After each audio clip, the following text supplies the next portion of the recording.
یہ کہتی ہیں کہ کیا کسی میسج کے ذریعے یا میل کے تھرو کسی سے معافی طلب کرنے سے انسان بری الذمہ ہو جائے گا؟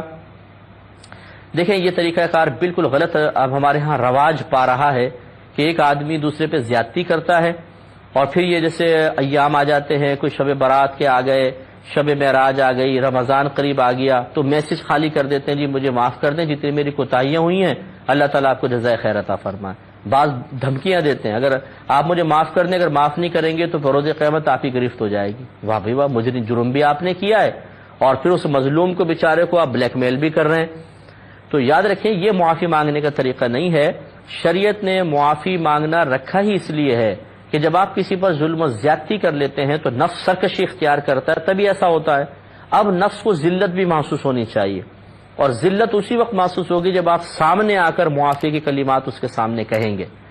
ہم اپنی اصل میں یہ ناک اونچی ہوتی ہے، اور نفس یہ پسند نہیں کرتا کہ میں کسی کے سامنے جا کر اس طرح معافی کی ذلت کو برداشت کروں، تو وہی مشورہ دیتا ہے بس ایک میسج کر دو، ٹھیک ہے۔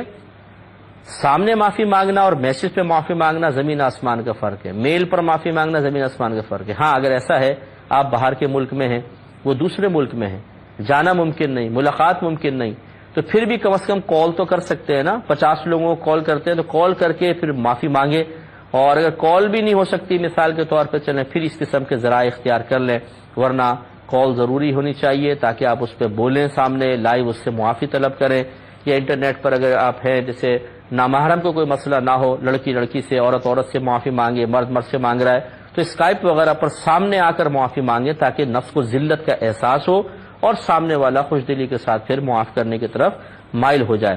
لیکن یہ جو آج کل ہم نے طریقہ جاری کر دیا ہے یہ غلط طریقہ ہے کہ پورے سال یا پوری زندگی دکھ پہنچاؤ، تکلیف پہنچاؤ، اور اس کے بعد ایک میسج کر دیجیے ہمیں معاف کر دیجیے گا۔ معاف کرنا سنت ہے، اور اللہ تعالیٰ کو جزائے خیر عطا فرمائے۔ سبحان اللہ۔ تو یہ طریقہ کار مناسب نہیں۔